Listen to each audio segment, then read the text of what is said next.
Davante Adams, Jarrett Stidham press conference, and we hear from you guys after the presser. It all goes down next right here on Hammers.House.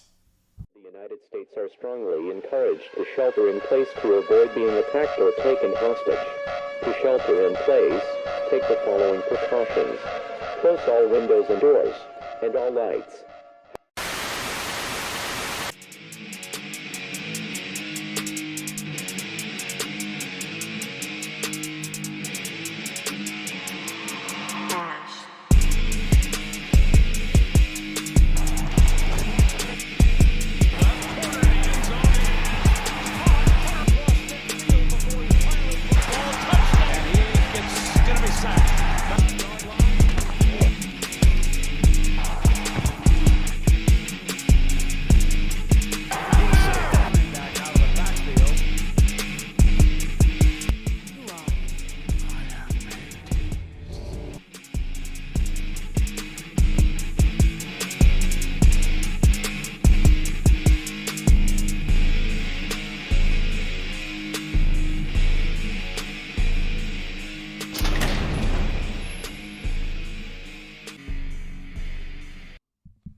Welcome to the official, the original, the only house for Las Vegas Raiders news, rumors, updates, live streams, and reactions. Welcome to Hammers House. Hope everybody's having a great Wednesday afternoon wherever you guys are at. Before we go any further, y'all know the routine, and if you don't, I'm going to learn you. Break them thumbs, hit them subs, smash the bell. We should be approaching, hopefully, on time. Technically not because they're 3 minutes late. We have the Jarrett Stidham and Davante Adams weekly press conference, and then after that, we'll talk some other Raiders news, and of course, we're going to hear from you guys as well. Welcome to everybody in here. The Nation Nightmare, Anthony Provencio, Return of the Shogun, Big Mike, what's good, brother? Matthew Moyer, salute, salute, salute. The name of the song I do not know.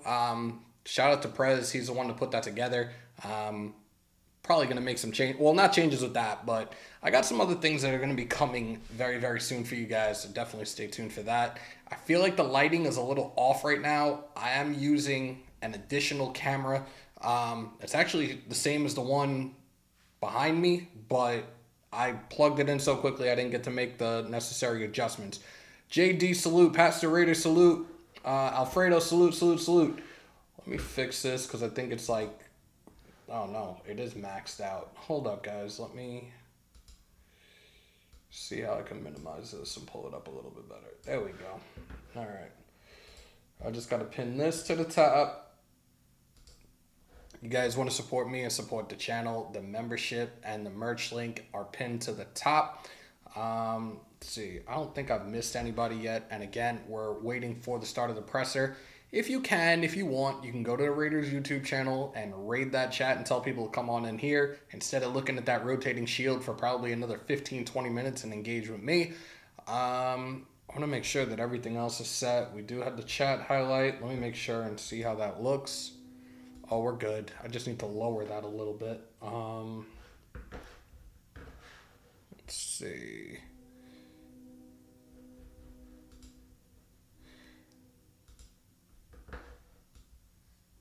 Oh, Stidham's already out. Fuck, I gotta actually open that shit up for you guys. Hold up, guys.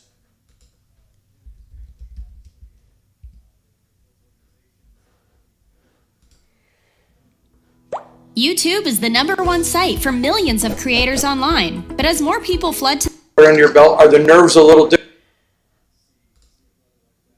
I just want to give my condolences to Damar Hamlin, him and his family, obviously, and the Bills organization, Cincinnati organization. I know from a player's perspective, who, you know, we all compete every week, but at the same time, the NFL is a brotherhood, and to see a brother like that go down like that, it was very, very scary.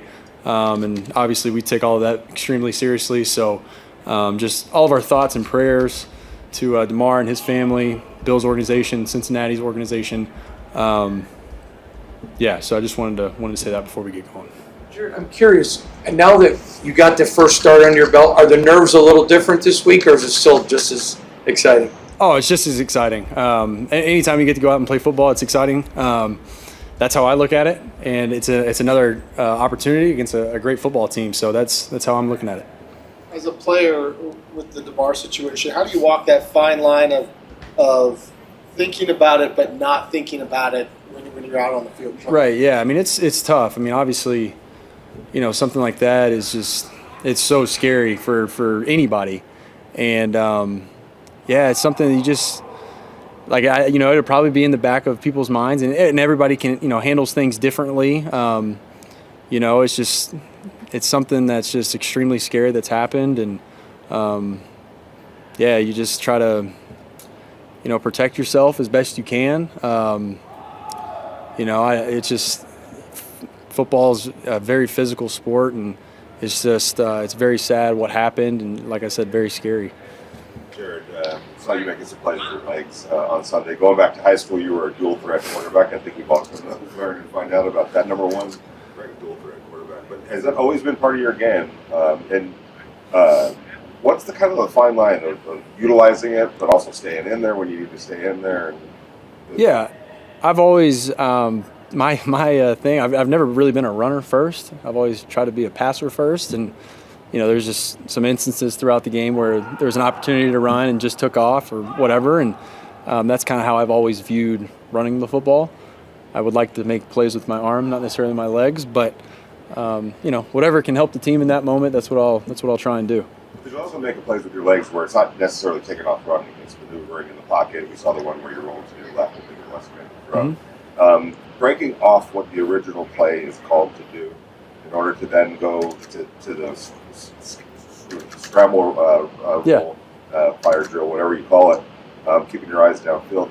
What's the process in that, of deciding when the right time to do that is? Yeah, I think it's just a feel thing. Obviously, I mean, the guys up front, they did a tremendous job all day on Sunday, and I think it's just a feel thing. I mean, sometimes it's just taking a subtle step to your right or to your left or up or back or whatever it may be. Sometimes it's, taking your drop, maneuvering up, and then out of the pocket. You just feel space or whatever it might be. So I think it definitely just comes down to how the game feels and how the rush is feeling, how the protection is. There's just a lot of factors that kind of go into that. Life in the NFL, you get through the 49ers, effective pass rush, and then now you have the Chiefs, which are just as good. What are you seeing on tape from them that you're going to be seeing on Sunday? Yeah, obviously Kansas City, a great football team. We went, the last time we played them, went down to the very end of the game, and that's what the NFL is all about. There's a lot of really good players on every team, and we're obviously super excited for the challenge. Specifically with their front.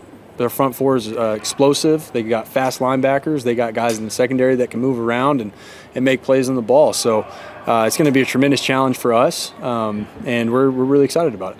How important is it for this team with the roller coaster that this season has been to end it on a high note on Saturday? For sure. I think, every team wants to win every game, and unfortunately that's not the way things work. But each week, you got 17 opportunities in the regular season to make things work, and obviously we want to try and end this year on the right note and go into the off season feeling good about where we're at, and that's what we're going to try and do is just do our job and do the best we can to go out there, make plays for each other, and ultimately try and come away with a win.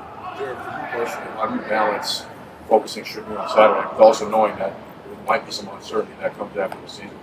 Yeah, I mean, I'm just focused on this week, focused on, we have, I guess, really 3.5 days left of the season, 4 days of the season left, and that's really all I'm focused on, doing the best that I can for the guys in the locker room, doing what my role is, what my job is, and that's all I can really do right now, and just try and give my best effort the next, 4 days and leave it all out there on the field on Saturday. Your personal experience playing at 2 colleges, playing for 2 franchises on the first 4 years, what has that taught you about football and just about life as a professional? There's a lot of different things it's taught me. There's been a lot of different perspectives that I've pulled away from, all 4 different places in college and obviously here in the pros, and adversity hits in all sorts of different ways, and I just try to keep a level head, keep balanced as a person and a player, and try to work hard as I possibly can each week to continue to get better, and that's kind of just been my mindset through all of it. Along those lines, being that you were such a touted prospect out of preschool to college, Baylor, Auburn, everything that you went through on your journey, when you had that opportunity to finally walk out into Allegiant Stadium as a starter, just now that you've had time to reflect on it, what was that feeling like for you? What was that moment? I mean, I think, as a kid, you grow up wanting to be an NFL starter, and there's little milestones that you hit along the way, or that I've hit along the way, whether it's starting on varsity, as the quarterback, and then getting recruited and starting your first game in college, and then thank you, Mac. Thank you. There's just little milestones you try and hit along the way. Obviously, still the ultimate goal of playing in the NFL. So it was definitely, looking back on it, it was definitely a great moment.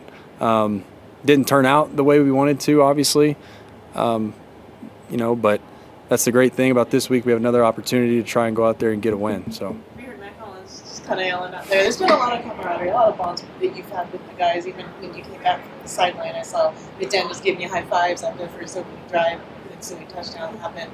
For you, just feeling that camaraderie and the coaches' acknowledgments, how's that feeling been for you? It's been great. I mean, to me, football is the ultimate team sport, and I always try to look at it as, you're playing for the guys next to you, and they're playing for the guys next to them. So I always just like to love on my guys, be positive, and ultimately we're out there, we're the ones out there playing. There's only 11 guys out there at a time, so we all got to be together, be as one, and it's been great all year long. These guys have been tremendous. We have a tremendous locker room, tremendous support staff, coaching staff. I mean, this has been probably the most fun I've had playing football in a long time. So, and like I said, it's really just about the people. And, it's always good to be around really good people. How's it going? Great. Feel great. Yeah. You guys all set? Okay. Thanks, Jared. Thank you, guys. Thanks, Jared. Have a great day. Look, he even told the media to have a great day. What a good guy. I think I like Jarrett Stidham. All right, guys. So now we still have to wait on Tay. It is 5:14 on the East Coast. We're probably going to have at least another 15 to a half hour before Tay takes to the podium. But I appreciate everybody coming on in. I'm sorry I wasn't on yesterday, but look, the situation with Damar Hamlin was just... It's a very, very difficult situation right now throughout the league. I changed a couple of different profile pictures and everything. Look, you heard Jarrett Stidham say it at the opening of the presser. The NFL is a brotherhood. It really is. The NFL is a family. So I'm going to put it out there now since I'm on my platform. But thoughts, prayers, strength, and faith to Damar Hamlin, his family, the Buffalo Bills organization, and the NFL. We are all pulling for you and really hope you get through this. We know there's a good chance that football is probably done, but we are here. We're pulling for you, including the Raider Nation. We're pulling for you. Again, continue thoughts and prayers right now and really hope that you get through this. 609, Raider, Boss, Wagwan. Rusty, what's good? Let's see. Fire car fast. Here we go. Look, I don't even want to mention the dude's name anymore. I really don't. I'm going to have to change the graphic, the meme for, or the GIF rather, for our touchdown. I got to change that. We saw what it was the other day when I did the game. We're going to have to change that. I will try to get it done before Saturday's game. Yes, I will be live streaming the game again, live play-by-play. You guys saw it when we were just doing this presser. Let me try to fix this. You'll get the replays again. You'll get all that fun stuff. Obviously, this is for you guys. You know what it is. So, yeah. Shout out to my neighbor from the North Van City. Salute, salute, salute. Again, we are live. We're waiting for Davante Adams to step to the podium. It's going to be a while. We know how he does.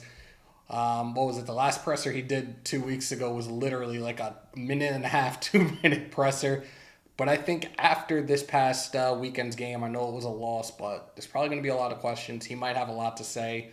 They're probably going to put that guy's name out there during the presser. It is what it is at this point. We're moving forward. I'm hearing a lot from ESPN Radio New York in regards to Derek Carr and either the Giants or the Jets going for him. I'm also hearing Lamar Jackson potentially with the Jets this coming off season. We'll see. We will see. We definitely have a quarterback carousel that is upon us this coming off season. And again, we still have a countdown until February 15th to see ultimately what move is going to be made, a restructure, a trade, or a flat-out release. We shall see. What do you think about people thinking Tay will... Those people that think that are a bunch of clowns. A bunch of them do not know football from their assholes. It's not an insult, it's a fact of life. Dude is under contract. He wanted to be here. Yes, his best friend helped him get here. But his family is a hell of a lot closer than being in Green Bay. I don't see Tay going anywhere. I really don't. Look, we saw his performance this past weekend. 7 receptions, 153 yards, 2 touchdowns. He had a phenomenal game and broke the single-season franchise record for receiving yards that was held by Tim Brown for the longest time. So, look, I don't see Tay going anywhere.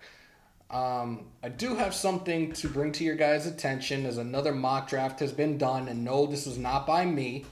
This was Jordan Reed of ESPN. Right now, we stand at having the 7th overall pick in the 2023 draft.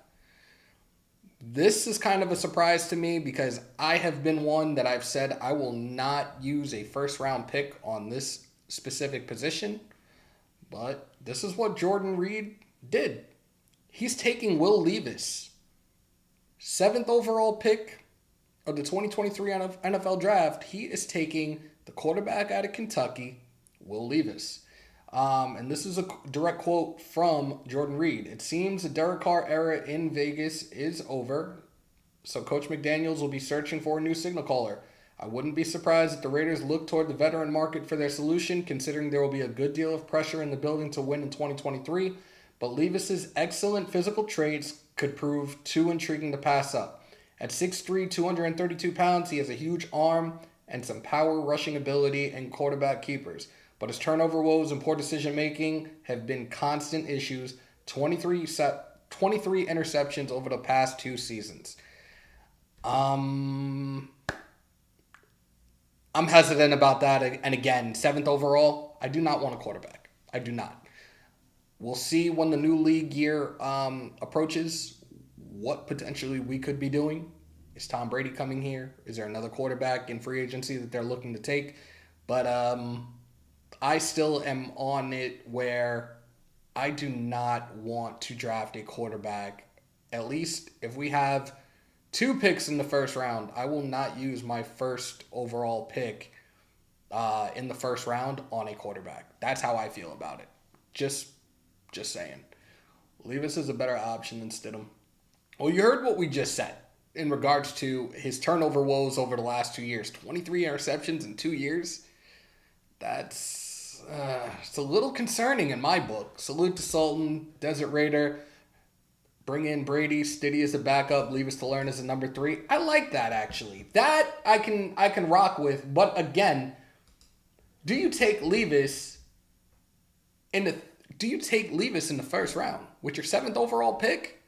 Again, who's to say that we don't end up with an earlier first round pick if there's a trade that seems to go right for the services of Derek Carr?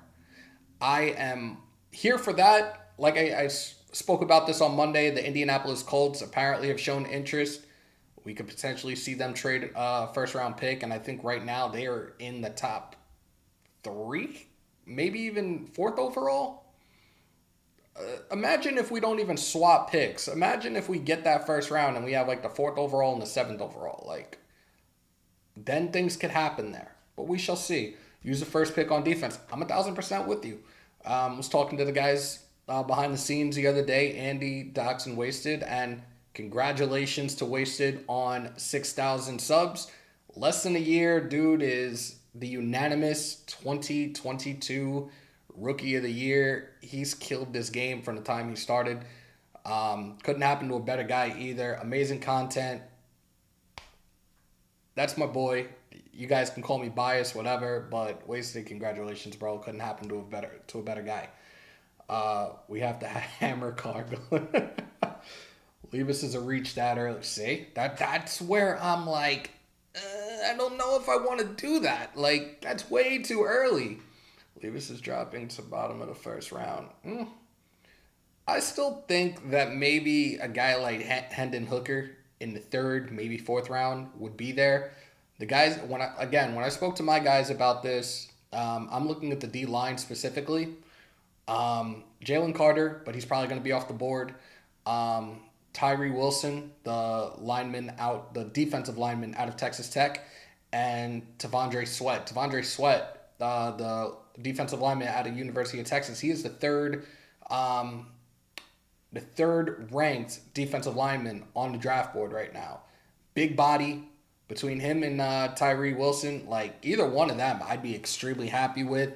Like I said, next week I will start going into things in regards to prospects, guys that I think would fit this organization moving forward. But those are just guys in my head right now, ultimately in the first round, that I would love to have here. But we will see. Colts are fifth. Okay, so if the Colts are fifth, and they traded a first round for Carr, we would end up with the 5th overall and the 7th overall.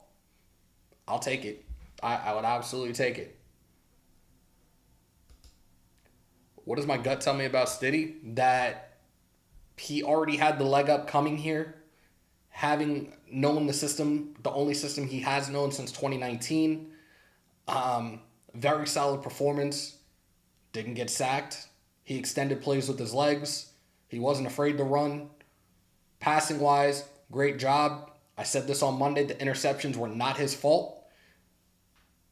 We ride with him. Again, I said this Monday as well, that I really believe that the last 2 games were a showcase for him, whether he's going to be back here or showcasing for another team this coming off season. I was very pleased with his performance on Sunday. I almost said Saturday for some reason. The defense just, we're depleted right now. A lot of injuries after the Steelers game. So I know people are going to say that that's an excuse, but it really isn't. It's reality right now. A lot of our starters are out due to injury. Like I said, Hobbs was getting fucking smoked. Offensively, it wasn't bad, but Illuminor again with another stupid fucking penalty. OT, Colton Miller getting driven back into Stidham, which caused that late interception and ultimately lost the game for us. But we'll see. Roquan Smith, look, I want Roquan Smith here, LV, and shout out to you, salute to you, brother. I would love to have Roquan Smith here. If Brady happens to come here, I hope Devin White follows suit and fucking signs up for this too. We shall see. But from things that I was looking at over the last 24 hours, the number one priority this offseason is going to be the defense. I think they're going to go overhaul this time around on the defense, make the necessary moves that need to be made, whether it being through the draft, whether it being through free agency, whatever the case may be. We are going to bolster up that defense, and the defense is going to be something that's going to be talked about next season. I'm putting it out there. I'll be the first one to put it out there right now. The defense will definitely be something to talk about next season, and it'll be talked about for the good, not the bad. Patrick Graham will be back from reports that I was reading the other day. Patrick Graham will be back as a defensive coordinator. I think with the right moves, the right guys, bolstering the linebacking core. Obviously, we need more depth at the cornerback position, but most importantly, our defensive interior line specifically. I think we will be fine, especially with the weapons we already have on the other side of the ball, and finding a way to either draft or sign a veteran right or left tackle. I'm at the point now where I think Colton Miller might be best off at right tackle, and we find a veteran left tackle to protect the blind side of whoever our next quarterback is going to be. Trade Carr to Houston for Stingley? Yeah, that's not happening. That's not happening, bro. Hooker is still in 4 to 5 rounds. With the ACL injury, I think his draft stock drops. That's why I'm saying the 3rd or the 4th round is going to be probably where Hendon Hooker goes to, or falls to, rather. We'll see. We will see. Hammer, my brother, face the facts. Did he just check every box to be a young Derek Carr? Key is we don't have to pay him anything. So not a bad point. But realistically, he checked every box. He outperformed Derek Carr by leaps and bounds with his performance this past week.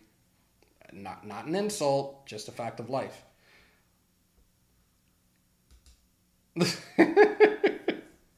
Big, mean, nasty defense. Roquan, Devin White are two of them. Those are the two monsters right now that I'm looking for. The DC is the problem. There you go. Holly, salute. Welcome. Appreciate you being here. Another one of my mods. LV is in here. Cool Kev is in here. Shout out to the mods in here holding it down. Appreciate y'all. We got 103 in here. If you're new to this channel, do not let it be your last time. Break them thumbs, hit them subs, and smash the bell. We are awaiting Davante Adams to step up to the podium. It's 5:27 on the East Coast now, so I'm going to put money on it. Probably another 15 minutes, maybe even longer. He takes long showers, I guess. I don't know. If we don't get a QB in the draft and we bring Brady in, it'll mostly be a 1 year. What do we do in 2024? It depends if we keep Stidham. It depends on what the next draft class is looking like. Land of uncertainty right now, realistically. Land of uncertainty. Don't know. Look, with the Ravens organization, and I give them props for their draft, considering that their front office no longer consists of Ozzie Newsome, who, in my opinion, when it came to the NFL as a general manager, he was one of the smartest GMs that I've ever seen, especially with so many moves that he had made over the course of his tenure with Baltimore. I don't know. I do not know. The report is out there that the Colts are one of two teams that are interested in trading for Derek Carr. I do not know who the second team is. The public does not know who the second team is. People will say what they're saying in the chat, like, oh, it's the Giants, it's the Jets. They have not put themselves out there.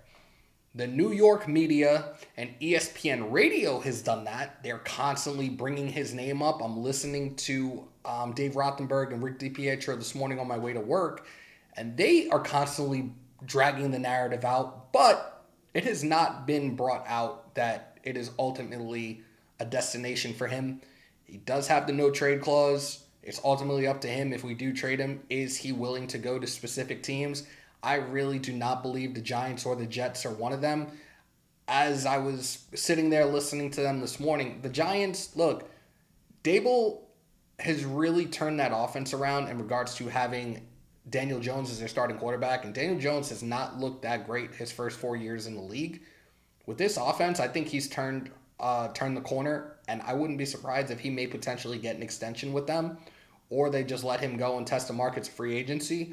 When it comes to the Jets, I don't see Derek Carr waiving his no-trade clause to go to the Jets. Ultimately, at the end of the day, the New York Jets equals QB purgatory. That is where you could be a young quarterback that just got drafted. You could be a veteran quarterback that signed there, but that's where quarterbacks' careers go to die if they're not dead already. I don't see him going to the New York Jets.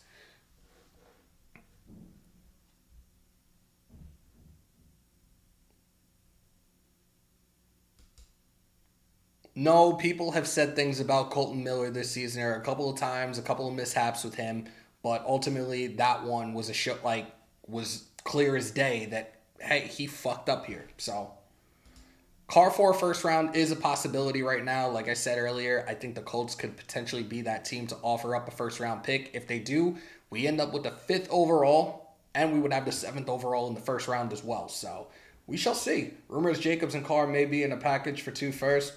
That's false. Jacobs is not going anywhere. The Raiders have shown interest the same way that the Raiders are showing interest in Denzel Perryman and getting him an extension as well. Josh Jacobs' market value at this point in time is $12.6 million. I say we can re-up and put him on a 12-year, a 3-year, $36 to $40 million deal with about 22 to 23 guaranteed. I think that right there, Jacobs will be here for the next 3 years. I don't think anyone out there will give a first-round pick up to acquire Carr. You never know. Seahawks, no. I think they might be okay with Geno Smith. Look, nobody saw that coming. Being behind Russell Wilson for the last 3 years, I definitely think it helped his growth and development as a quarterback in the league. The New York Jets, he wasn't doing shit. The New York Giants, he was a backup as well, and he was learning behind Eli Manning. Really didn't do much either there. I don't know. Washington could potentially be a dark horse right now. Do not know. Again, they've only stated that it's the Colts that have put themselves out there. The Jets and Giants is all because of the New York sports media market, and that's how they do. They like to create false narratives. I've had to call them out before and actually defend Carr in the past when they've tried to be like, oh, he's coming to us, he's going here, he's going there. I made Anita Marks own up and apologize to me when the season started because she was under the belief and was real high on this that Derek Carr was going to end up being a Pittsburgh Steeler, which did not happen. Jacobs better be a lifelong Raider, I swear. Look, you guys know how I feel about Josh Jacobs. Huge admirer. I have his rookie jersey. I love the kid. I told you when the fifth-year option was declined that I understand this is a business. And for me, it's always team first, but I absolutely admire the hell out of Josh Jacobs and want him here for the next 3 years. Harry, my brother, please speak on Carr's completion percentage, 60%, and then it's dropped dramatically. And I don't know if it's him getting in his own head or whatever the case may be. Everybody wanted to go and slam McDaniels on this. I've spread my sentiments about McDaniels on several occasions throughout this season where I honestly felt that we got a wolf in sheep's clothing when we saw the first presser. I was very hesitant on the signing. But look, these guys could have just really up and quit on Saturday with Stidham being the starter. But did they? These guys rallied around Stidham. The offense was solid. Stidham came into the locker room after the game like, yo, like, that's on me. That's my bad, whatever. Tay was the first person to say, what the hell are you talking about? You balled out. I don't think that it was the play calling because we saw the exact same play calling we saw this entire season. We just saw it executed by a quarterback that had been familiar with the system, the only system he's known since he's been drafted into the league. That's my opinion on that. She said McDaniels will sign 7 running backs. You're bugging. Wild Turkey was good. McDaniels might not use Jacobs as much next year, so he is worth it. Look, I think next year, I think the running back depth chart room is going to be lighter than it was this year because obviously we didn't see all these guys really utilized like game to game to game. I think that you're looking, the featured backs next year will be Josh Jacobs and Zeus White. We saw a couple of glimpses and glimmers of Zeus. There were other things that we saw earlier in the year, and I said it on this show that where is this dude's vision? Like, I feel like he was lacking vision. A couple of times he's just getting stopped in the backfield or stopped at the line of scrimmage, and that really worried me. And then you had the game against Seattle where he just took off 2 straight plays over 13 yards a carry. I was like, oh, there's the guy out of Georgia that we drafted. So we'll see. Carter Houston I doubt that. I believe there's a light at the end of the tunnel. I really hope that it's not a train. McDaniels, oh my God. All right, El Rocket, calm down, dude. I think so too. Again, this is his rookie year. Like, look, you can give guys a hall pass in their rookie season. Especially, you can give those guys a hall pass depending on where they were drafted. When it comes to a first-round pick, I've said this before, first rounds is truly a land of uncertainty. You don't know what you're going to get out of these guys. A lot of guys I've seen in this draft shine. Sauce Gardner for the Jets. Look, I said he was going to the Jets. He's really done a great job. The kid Hutchinson that got drafted by the Lions, he is up for Defensive Rookie of the Year. Kayvon Thibodeau, but I'm hearing a lot of negative about him in regards to his attitude. He's already got a diva-like attitude, and it's like, dude, you're a rookie. Like, sit down and know your place. But I don't know. We'll see. Everybody needs to watch that QB School on Carr and Stidham. A new car was on his way out. First half of the Steelers game, you could see the stress weighing on him. It is what it is, man. You've been here 9 years. I don't know what to say anymore about that. Hammer, what about the kid that was out all season? Forgot his name. You talking about the running back? Sincere McCormick. We'll see what he does come OTAs, come training camp, come preseason the next season. What's up, Hammer? I haven't been on lately because I was avoiding all the drama. I was kind of depressed about past. I've accepted that I'm ready for Raiders to just get better. Valley, appreciate you pulling on up, and I'm glad you're okay. Welcome back. Welcome back. Room next year. Oh, let me see this. JJ, Zeus, and ooh. So they get rid of the fossils that they currently have on the roster is pretty much what you're saying. I'm here for it. I'm here for it.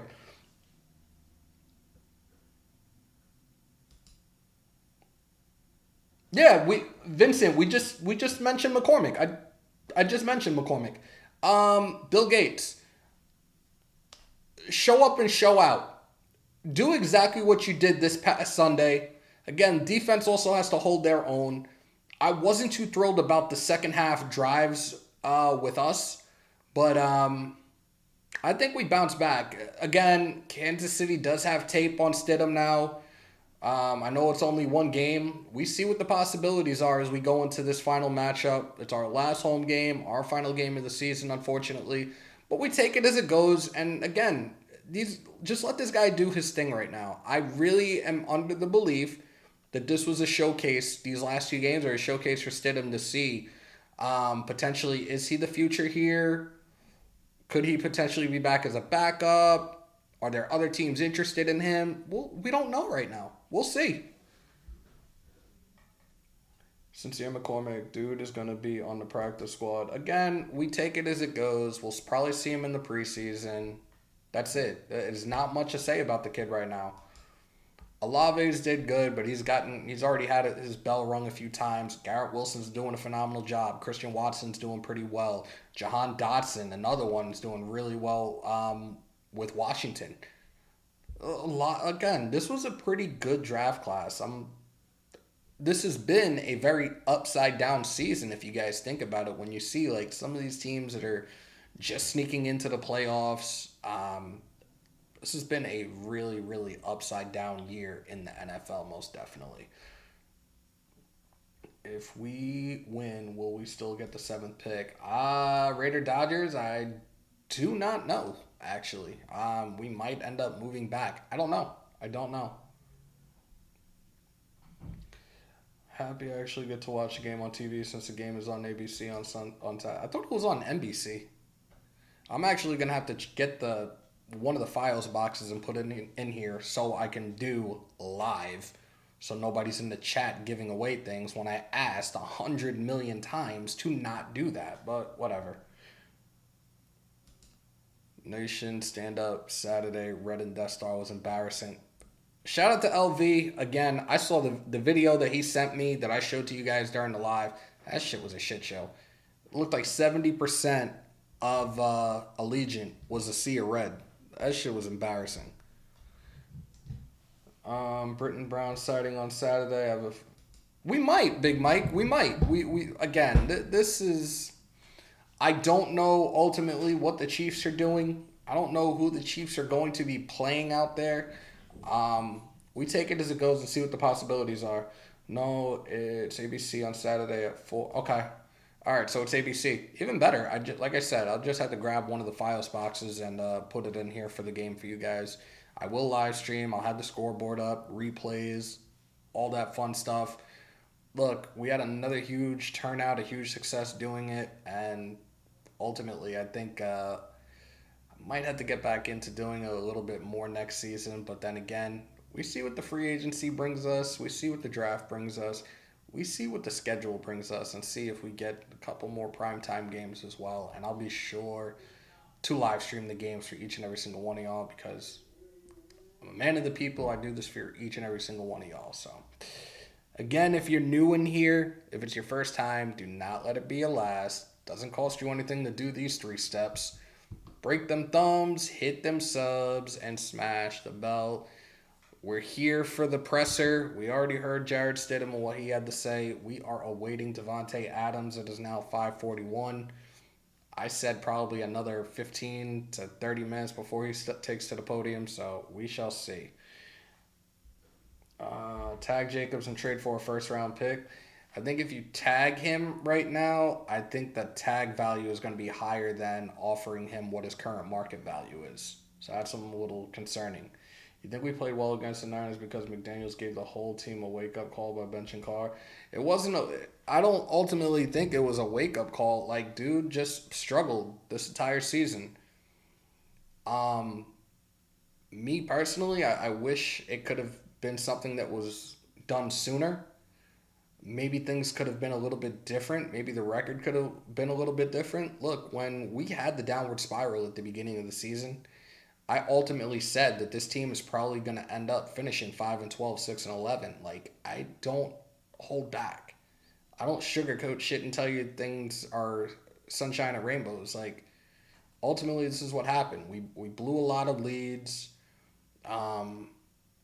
Could not hold leads going into the second half, and this is the end result right now. We're 6-10. We're playing our final game of the season as a result. We bounce back next year, ultimately with the contract extensions that were given out, with the contract that Josh McDaniels has. Ultimately, this team is a 2 to 3 year plan. So this was the growing pains in year one. A lot of people, including myself, put the cart ahead of the horse. But I think the 2023-2024 season is going to be a phoenix rising from the ashes type of season for us. That's how I feel. We'll see.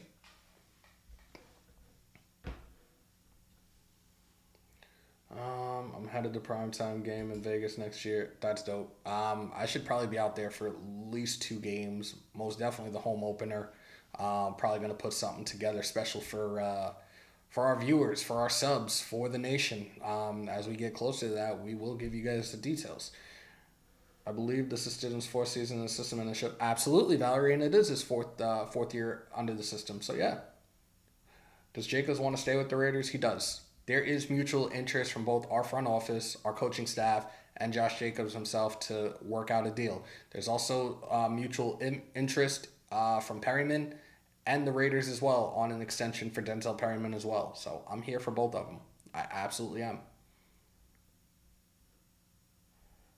I heard the Raiders made a decision in the first couple of weeks of the season to move on from their card. That's what Mark Davis told the Las Vegas Journal.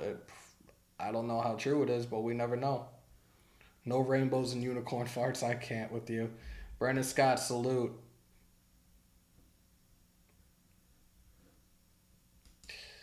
I said what I said on Twitter and took a shot at David Carr. Like, dude, you've never been a part of this organization. I don't care that your brother was a quarterback for this organization for 9 years. Keep the Raiders' name out of your mouth. That's it. Keep the Raiders out of your mouth. And you know what? I might as well put this out there, too, for that dumbass from Fox Sports, Skip Bayless. You are a narcissistic, heartless piece of shit, and Fox needs to fire you. Here's to tell you guys.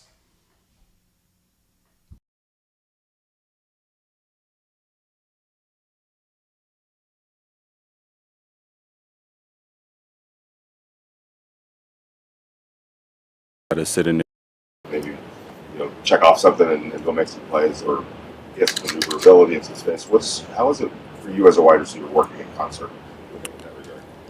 I mean, it's fun. It's obviously something I got a lot of experience doing, playing with Aaron for such a long time.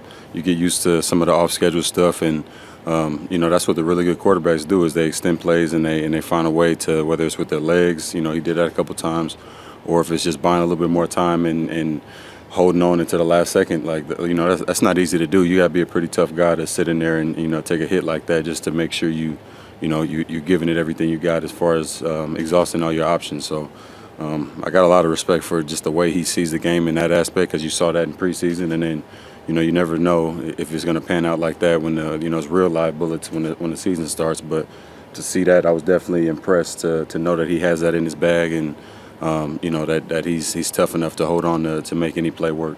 What are you doing as a wide receiver? You're we kind of see you reading him. Yeah. What are you looking for? Well, it's not just reading him; it's reading where everybody is. Because there's rules to it. There's not a rule like Tay, you have to go here or this, but just based off of spacing, giving the quarterback because Darren may be open, but if I run in his spot and I bring a guy that's covering me, well then it's just not any good, altogether at that point. So for me, it's just reacting fast, finding a spot that's vacant. Hope more often than not moving with the quarterback and not going against it. That way he doesn't have to try to be Superman and potentially make a bad decision. So for me, it's just helping the quarterback out as good as I can and finding an open spot. I saw you donated to Damar Hamlin. Yeah. What's kind of your reaction to the injury and why do you think it was important to? Well, really, it's just I think it's a tough moment for everybody right now, especially him and his family and his football family included. Just to see him in that condition, it's scary. Just knowing that he's a relatively, as far as I know, he's a pretty healthy guy. So to have something like this happen out of nowhere is a pretty scary thing for everybody. So.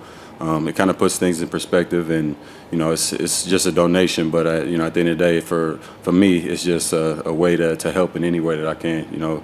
As of now, I don't know him personally, so I can't call his family. I can't do all the things that I wish I could do. So to be able to help with a charity or to anything that can help, and if nothing else, to show other people that I did that way, that'll kind of encourage other people, because I saw Tom Brady, a couple other guys too, and their families decided to make some donations. So when I see that, I'm like, okay, well, that kind of got me to jump on the boat as well. So we just all really praying for him and hoping that he pulls through and everything is good and he's okay all together. Obviously we're hoping that he's still here with us, but most importantly, we want to bring peace to him and his family as we move forward with this. So, like I said, just a small donation, something that obviously can't help with his health in the immediate, but just anything. First thing that I felt like I could reach out and do, I just try to do it. Davante, you came here, you took less money, you could have got more from Green Bay. This is a team you grew up loving. I know this team in the offseason will make decisions that you don't have a say in. But if they get you a quarterback that can get you a ball, do you want to come back and be a Raider again next year? Yeah, absolutely. Like I said, I came here. I wouldn't have been here or ended up here originally, probably. If Derek wasn't here, but it doesn't necessarily mean that I won't be here. In the event that he's not here, that's my boy. Obviously, I got his back through anything. I think I've made that more than clear at this point, and I support him and support everything that he has. Moving forward as well, but.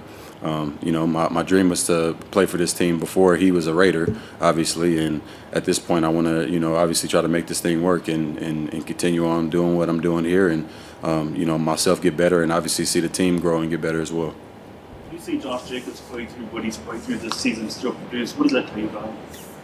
Well, it tells me what I assumed about him before, what I thought I knew, but now it just basically validated that and confirmed everything that I thought I knew. And he's another dude that's extremely tough.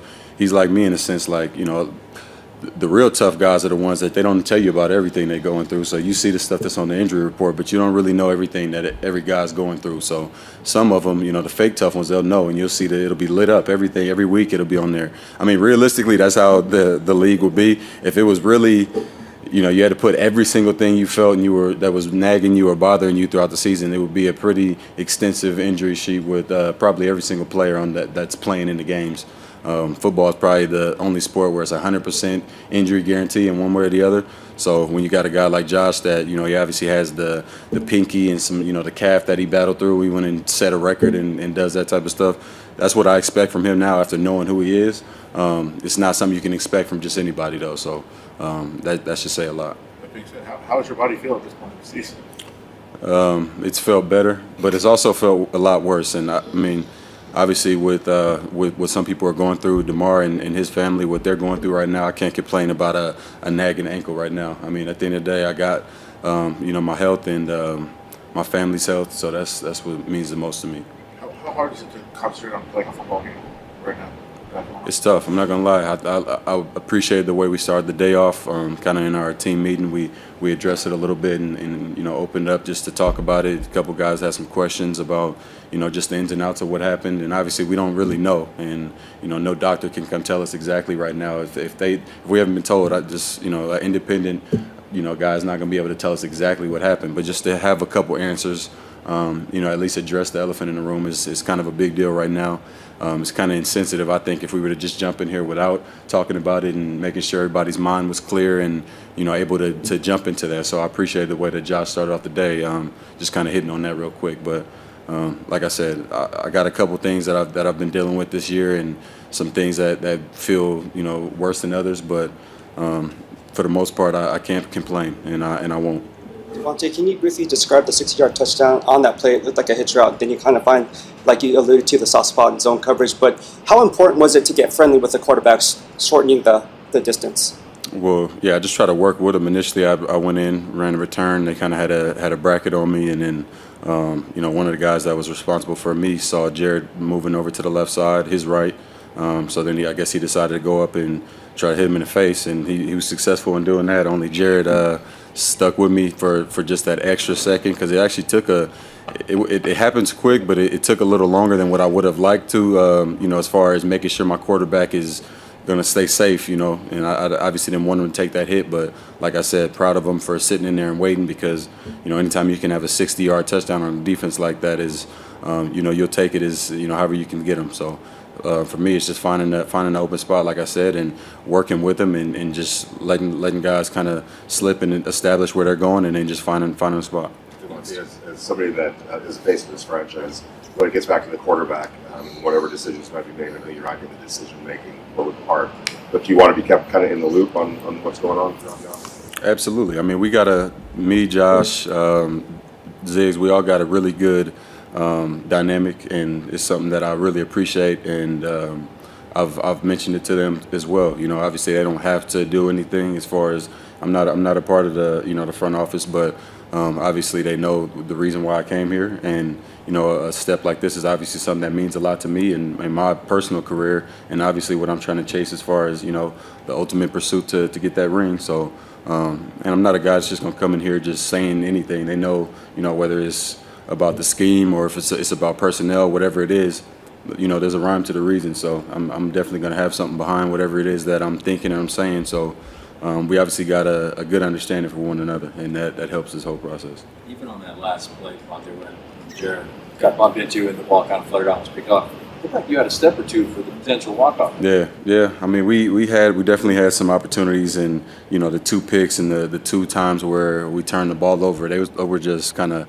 You can't even really blame the quarterback or blame anybody in particular. It's just, one of those freak kind of plays. The first one, it would have been a catch and, maybe catch and tackle or catch and first down. I had an opportunity to split two guys. When I saw it on tape, I kind of, sat in the void, and it would have been a perfect ball right to me. It gets tipped up in the air and it turns into a pick. So not much you can do about that. You just got to hope that you can, keep the defensive lineman's hands down and stuff like that. But for the most part, I feel like we got a pretty good feel for how we're going to move and attack this upcoming game. Obviously, got a little bit more preparation to do, but definitely like the start we had, and love Jared's mindset out there. You made a couple of almost ridiculous catches. The one where you dove, got your hand underneath it. What made it almost? What would be ridiculous? All right, good. I won't try to say those were two ridiculous catches. Thank you. The ground in the corner. John, do you ever give yourself some time when you're watching it on tape to kind of go, whoa, it's pretty darn good? Honestly, no. What I enjoy more is reading the comments of every Niner fan that said it was incomplete. That makes me a little bit happier than praising myself and patting myself on the back. I like the people that are pissed off about it. Yeah. Davante, earlier today, Josh said that the thing that really stands out about you is the fact that you come to practice every day, you don't miss days, and you work as hard despite everything you've accomplished. With this last game, for you personally, what motivates you to finish out this season? Pride. I mean, we got a lot to play for. Obviously, the playoffs is not going to be in our future this year, but I mean, no matter what. I mean, even after a game like this past one, you got a bunch of guys that come up and talk to different individuals saying, like that was a hell of a fight. Like, it was one of the toughest games we had this year. And, that means something knowing that guys recognize that even when you're in a situation where maybe you're not, for lack of better words, not playing for anything. So for me, I play for the name on the front, even though it doesn't say it on there. But, I play for that Raiders and I play for, my family as well. So. And, I want to be remembered as a certain type of player when it's all said and done for me. So there's really no question. It's just, I play one type of way. So if I'm out there, it's going to be full go, and it's going to be, hopefully a lot of excitement, if I get opportunities to with the ball. But, like I said, just pride. I play for that, the name on the front and the back, and that gets me through it. For the last couple of years between COVID and concussions this year, and obviously what just happened to Damar, there's been a lot of discussion about just player safety in general. That can kind of be an opener for people that don't play football, which you don't have to go through. This is on human. Yeah, I mean, whether or not it's something that people truly take a real look at, I think something that I would I actually texted him after I saw his quick segment. He had maybe a 90-second deal on I think it was on NFL Network, but Ryan Clark got on there and kind of gave a quick little his 2 cents on everything, and I think it's a real enlightening, well-spoken piece, and it would do a lot for people who, I had a couple weeks back to back where I didn't really have a big input in the game and wasn't able to fill up everybody's fantasy sheet, and guys and girls can kind of lose fact that we're human beings, and sometimes it's bigger than just that, and it's not just about, sometimes it is just coming out of a game healthy and being able to thank God for something like that. So Mitch. So when you have opportunity to come out and you play a very, very physical game like that, and you can come out and you do have your health, and maybe you don't light up the stat sheet, sometimes it's good for the fans to see that and understand what we go through and why we get millions just to play a game, because you putting your life on the line, essentially. I mean, it sounds dramatic until you have a situation like what happened with Damar there. So hopefully that can be an eye-opener. I'm very sad that it had to happen like that to be a potential eye-opener for some of the fans and some of the people on the outside. But let this be a lesson to them to understand that it's a pretty violent game and a serious game. We put our lives at risk every time we get out there. So it's a tough thing to deal with, especially after seeing that and go out there and have to follow up something that happens like that. But it's tough. And then the mental part for a guy like T as well, to hear people saying a bunch of BS about, the way what he did and, he could have prevented it. That's just craziness to me. And it's tough that people would even put that on another man's heart like that. So it's not easy doing what we do. So hopefully people, can take this instance and kind of learn something from it. Time for one more, guys. Anything? Last question. Davante, what did Jarrett Stidham show the Raiders organization and the NFL at large on Sunday after going back and seeing the film? Well, I mean, I think he showed them what he's capable of and what he can do. Definitely has some potential. I think that sustaining that and doing it again will be something that'll be big for him as far as seeing how they view him and how they want to move forward. So consistency is a big thing. I mean, you guys know how it is. Even for me at this point, if I came in this year and I didn't follow up what I've done previously, well then, you're not at the top anymore. Same thing, guys get hurt. It may not even be a lack of production. You may be hurt and not in there, and then they forget about you. So it's all about the consistency, how many times you can do it and how well you can do that. It's not about how good you are, it's about how good you play. All right, guys, thank you. Appreciate it. All right, guys, that was Tay. Very insightful presser. This is probably, the longest one he's done as a Raider. But look, put the bullshit to rest. Tay is not going anywhere. Tay is silver and black, and I hope he finishes his career as a Raider. Much love to Tay. Look, you got certain people out there with this shit that have been on this whole car trip and creating these false narratives for viewers and even paying for their subscribers. You know who you are. But look, he just made it perfectly clear. Tay is not going anywhere, y'all. Tay is staying in the silver and black. And look, he's a huge leader in that locker room. He's a huge leader for this team moving forward. He ultimately right now is the face of this franchise. He is going to have a lot of say come free agency in regards to who the next starting quarterback for the Las Vegas Raiders will be. So I see a lot of new people have come in. We have over 200 people in the chat right now. Those that are coming in, if it's your first time, do not let it be your last. Break them thumbs, hit them subs, smash the bell. We are on the road to 5K, a couple of hundred away, like 350, maybe a little bit more than that, but we're getting closer, and I appreciate everybody that's coming on in. I saw a lot of hot takes when Tay was at the podium. Again, put the stories to rest. For all y'all creating mass hysteria amongst the Raider Nation, for those that are causing the real divide, Davante Adams is not going anywhere. That's it. To touch on this situation in regards to Damar Hamlin, look, I didn't want to talk about it. But look, Jarrett Stidham spoke about it. Tay spoke about it as well. It's definitely a very difficult situation that Damar Hamlin, his family, the league is going through right now. This is something that is not very common. I've heard things in the past as a kid where it's happened to young kids either playing baseball or lacrosse where they take a shot dead center of the chest, and it has ultimately something to do in regards to the heartbeat. Like one split second in between beats, if you get hit there, this type of freak accident could happen. That's one thing.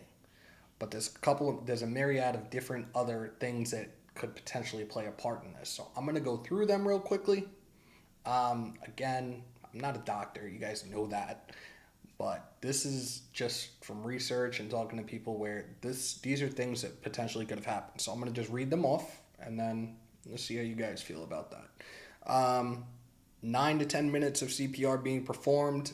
After 6 minutes, your likelihood of anoxic brain injury, which is like lack of oxygen, he could potentially be brain dead right now.